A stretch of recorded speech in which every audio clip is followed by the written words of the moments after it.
Hey, y'all. We're on video number 5.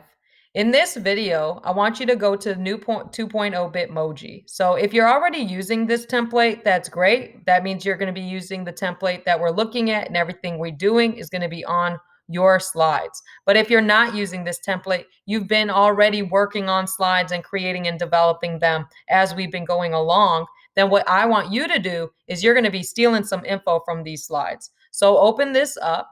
Once you open it up, we're going to go to the calculation slides.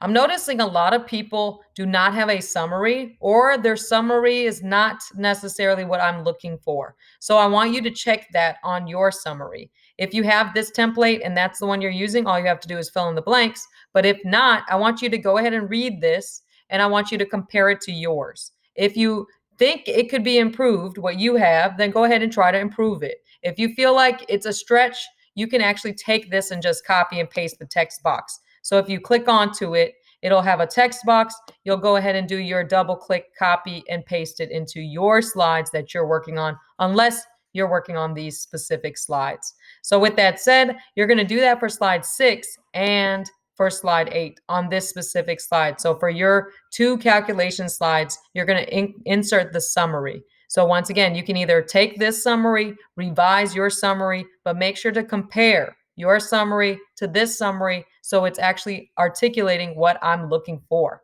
With that said, you're going to also add audio. That's the additional component. So once you have your summary completed, you're going to actually insert the audio of you reading the summary to each slide. So make sure that you read your summary, add the audio to the slide. Both of those slides need audio. The next slide that needs audio is the slide where you actually answer these 2 questions, identifying 2 things that stand out about the data, and then what 3 questions you have about the data. Make sure to update it. You guys did this slide a long time ago, so make sure that your reflections are now updated, and that will be more deeper questions. You're thinking more deeply about the data, so that would give me a better understanding of how far you're actually understanding the material. So once again, these 3 slides need audio. Let's actually jump over to a student example so I can actually show you where should this go. So here we are. On this slide, there should be audio reading this summary. On this slide, there should be audio reading the summary. And in this case, this summary would need to be improved.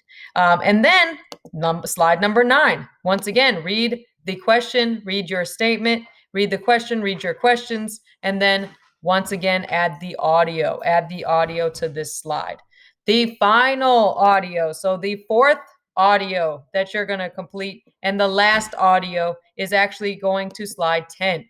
So you didn't really have to add anything to slide 10, but I do recommend you deleting the instructions here.